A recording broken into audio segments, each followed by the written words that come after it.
ملک یمن میں آباد قبیلہ طے کے سردار حاتم طائی کے پاس عربی نسل کا ایک بہت عمدہ گھوڑا تھا۔ خوبصورتی اور تیز رفتاری میں یہ گھوڑا اپنا جواب نہیں روکتا تھا۔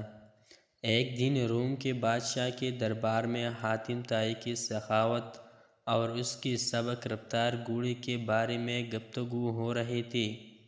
اپنی معلومات کے مطابق ہر شخص حاتم طائی کی تعریف کر رہا تھا۔ درباریوں کی یہ بات سن کر بادشاہ نے کہا، جب تک آزما نہ لیا جائے کسی کے بارے میں رائے قائم کرنا عقل مندی کے خلاف ہے۔ ہم چاہتے ہیں کہ کچھ لوگ حاتم طائی کے پاس جائیں اور اس سے اس کا وہی گھوڑا مانگیں۔ اگر وہ دے دے تو بے شک تعریف کا مستحق ہے، عذر کیا تو ثابت ہو جائے گا کہ یہ ریاکار ہے۔ سب نے بادشاہ کی اس بات سے اتفاق کیا اور وزیر کچھ لوگوں کو ہمراہ لے کر حاتم طائی کے ہاں پہنچ گیا۔ شاہ روم کا یہ وفد رات کے وقت حاتم کے گھر پہنچا۔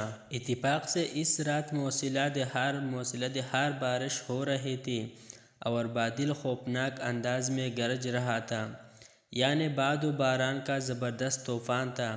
ایسے موسم میں بہت سے مہمانوں کی کھانے اور آرام کا انتظام کرنا بہت دشوار کام تھا۔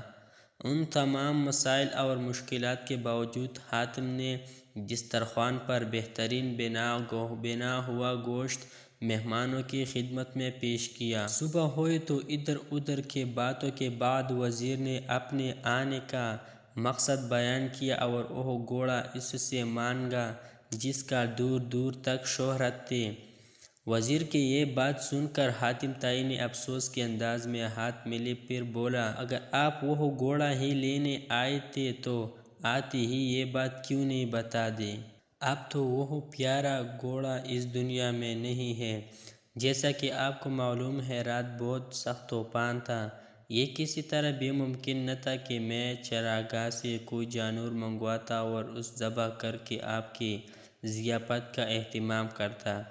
گھر پر صرف وہی گھوڑا تھا اور مجبوراً میں نے اس کو ذبح کر دیا، کیونکہ میں یہ بات کسی طرح بھی گوارا نہ کر سکتا تھا کہ میرے مہمان بھوکے سوئیں۔ وزیر حاتم کی یہ بات سن کر حیران رہ گیا۔ اس نے کہا، لوگ آپ کی جس قدرت تعریف کرے ہیں، خدا کے فضل سے آپ اس سے بھی زیادہ مہربان اور سخی ہیں۔ بادشاہ کو جب یہ سارا واقعہ معلوم ہوا تو اس نے بھی یہ بات مان لی کہ حاتم طائی واقعی